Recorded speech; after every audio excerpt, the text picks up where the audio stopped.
ಇನ್ನೇನು ಆಕಾಶದಲ್ಲಿ ಹೊಸ ದಿನದ ಸೂರ್ಯೋದಯದ ಆಗಮನವಾಗ್ತಾ ಇತ್ತು. ಒಂದೆರಡು ಗಂಟೆ ಕಳೆಯುತ್ತಿದ್ದರೆ ಆ ಎರಡು ಕುಟುಂಬಗಳು ತಮ್ಮ ದಿನಚರಿಯನ್ನ ಆರಂಭಿಸಲಿದ್ದರು. ಪುಟ್ಟ ಮಕ್ಕಳಲ್ಲಿ ಒಬ್ಬಾಕೆ ಶಾಲೆಗೆ ಹೋಗಲಿದ್ದಳು, ಮತ್ತೊಬ್ಬಾಕೆ ಅಮ್ಮನ ಮಡಿಲಲ್ಲಿ ಮಲಗುತ್ತಿದ್ದಳೋ ಏನೋ. ಆದರೆ ವಿಧಿಯಾಟ ಬೇರೆಯೇ ಆಗಿತ್ತು.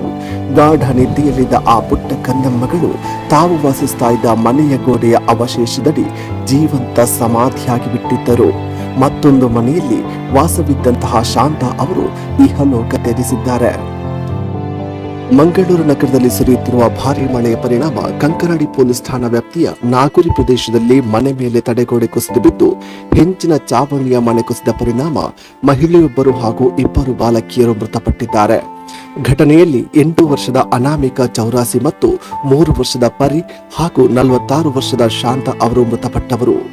ರಕ್ಷಣಾ ಕಾರ್ಯದಲ್ಲಿ ಬದುಕಿ ಉಳಿದವರು 14 ವರ್ಷದ ಅಲ್ಕಾ, 11 ವರ್ಷದ ಅನುಷಾ ಮತ್ತು 48 ವರ್ಷದ ಬಾಲಕೃಷ್ಣ ಎಂದು ಗುರುತಿಸಲಾಗಿದೆ.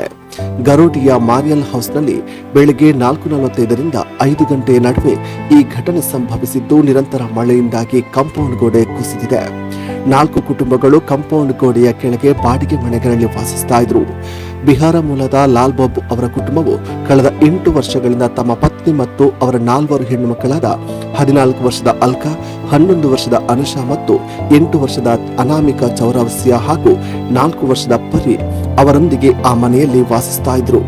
ಘಟನೆಯಲ್ಲಿ ಲಾಲ್ ಬಾಬು ಅವರ ಕುಟುಂಬದ ಅಲ್ಕಾ ಮತ್ತು ಅನುಷಾ ಅವರನ್ನ ಸುರಕ್ಷಿತವಾಗಿ ರಕ್ಷಿಸಲಾಗಿದೆ.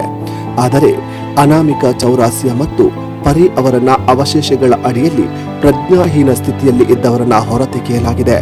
ಆದರೆ ಅವರಿಬ್ಬರು ಕೂಡ ಮೃತಪಟ್ಟಿದ್ದಾರೆ. ಎರಡನೇ ಕುಟುಂಬ ಬಾಲಕೃಷ್ಣ ಅವರದ್ದಾಗಿದ್ದು, ಅವರು ಮೂಲತಃ ಬಿಹಾರದವರಾಗಿದ್ದರು. ಕಳೆದ 20 ವರ್ಷಗಳಿಂದ ಕಂಕನಾಡಿ ಪೊಲೀಸ್ ಠಾಣೆಯ ಹಿಂದೆ ವಾಸಿಸುತ್ತಿದ್ದಾರೆ. ಅವರನ್ನು ಕೂಡ ರಕ್ಷಿಸಲಾಗಿದೆ.